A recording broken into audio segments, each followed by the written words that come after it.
한국과 미국이 체결한 한미경제협정 개정안을 둘러싼 연설회가 서울시공관에서 열렸을 때였다.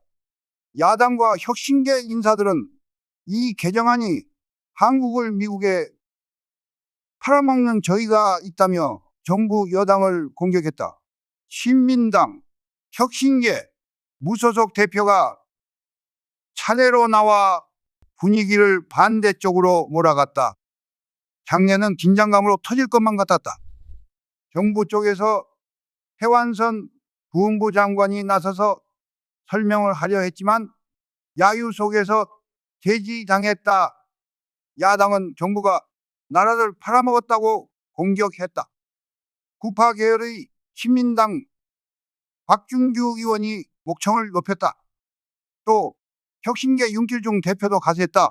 4.19 혁명이 성공해서 덕본 사람이 누구냐? 이승만이 가졌던 권력을 장면이 갖고 자유당이 가졌던 권력을 민주당이 가졌다. 우리 피해 대중에게는 피해만 있을 뿐이다. 한미 경제협정은 매국일 뿐이다.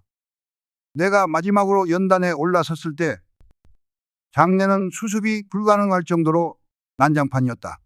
나는 그날 아침에 발간된 조선일보 사설을 들어보였다. 사설의 논지는 한미 경제협정 개정안이 과거에 비하면 그래도 진일보했다는 것이었다. 여러분도 다 알다시피 조선일보는 야당지입니다. 그런데도 이렇게 사설을 썼습니다.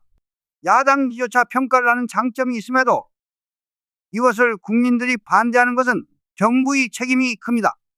이 내용을 충분히 알리지 않아 생긴 오해는 분명 정부의 잘못이라 생각합니다.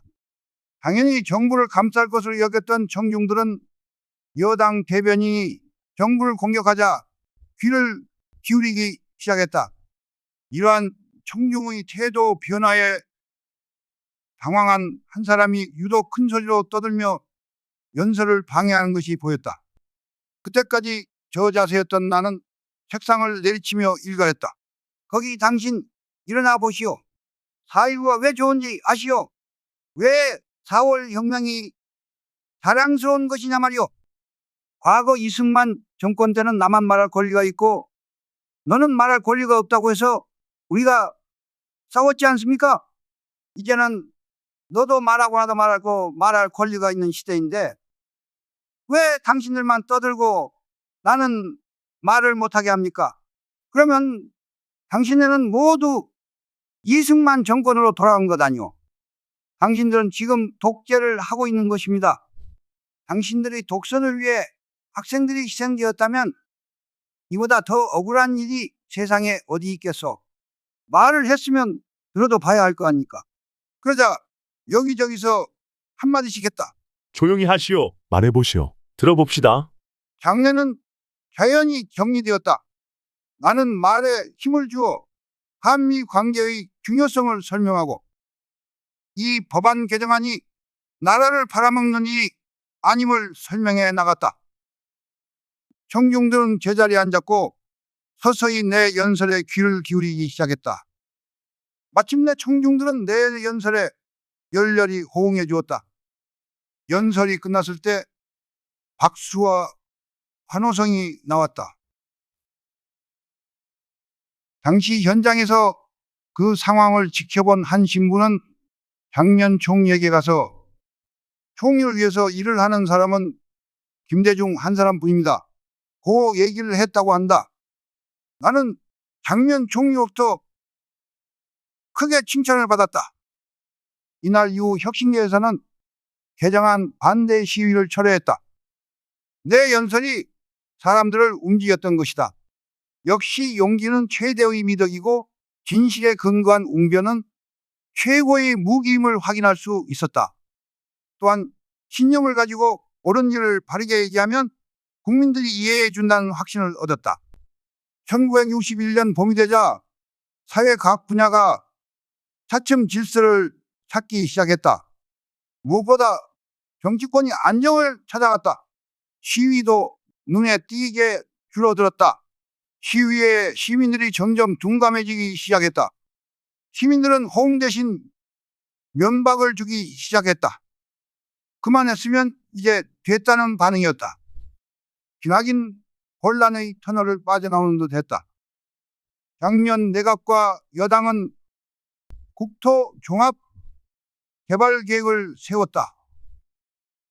대학 졸업생을 정부 기관에서 대거 채용하고 여러 장학금 제도를 만들어 가난한 학생의 학업을 도왔다.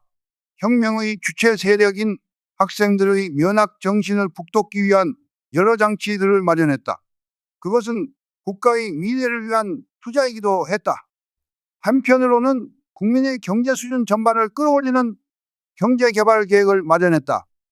이 계획은 나중에 박정희 쿠데타 세력이 그대로 베껴서 자기들 것인 양 발표했다. 결국 경제개발 계획은 장면 정권이 만들었지만 박정희 정권이 그 열매를 가로챈 셈이었다. 국토건설본부를 창설하여 사상계의 발행인 장준하 씨가 본부장을 맡았다. 당시 사상계는 지식인들이 신뢰하고 선호한 월간지였다. 여기저기서 의욕적인 삽질이 시작되었다. 또 짧은 기간에 지방자치 선거를 실시하여 위원장까지 주민들이 직접 뽑았다. 장면 정권은 아무것도 하지 않은 것이 아니었다. 열심히 일했지만 그것이 시위 열기에 묻혀 돋보이지 않았을 뿐이다. 민심이 돌아오니 모든 것이 희망적이었다. 국민 경제도 안정되었다.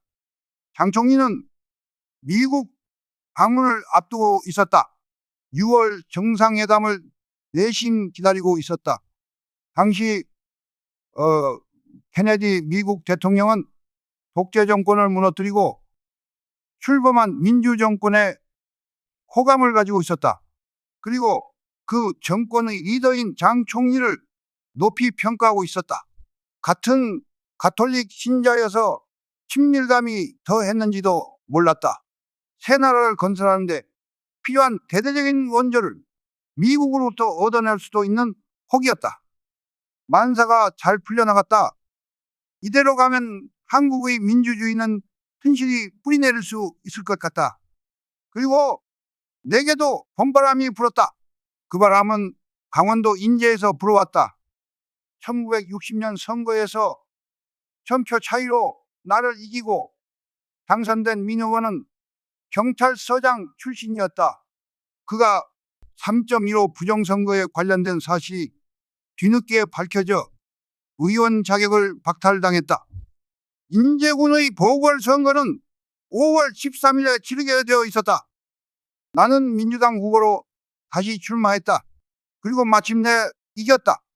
고향 목포에서 1954년 낙선한 이래 1958년, 1959년, 1960년 내리 네 번의 패배 만에 처음 승리를 맛보았다.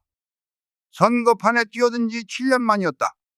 5월 14일 당선이 확정되어 군선거관리위원회에서 민의원 당선증을 받았다. 그걸 받아들자 만감이 교차했다. 이 한 장의 당선증을 위해 그간 그토록 고생을 했단 말인가.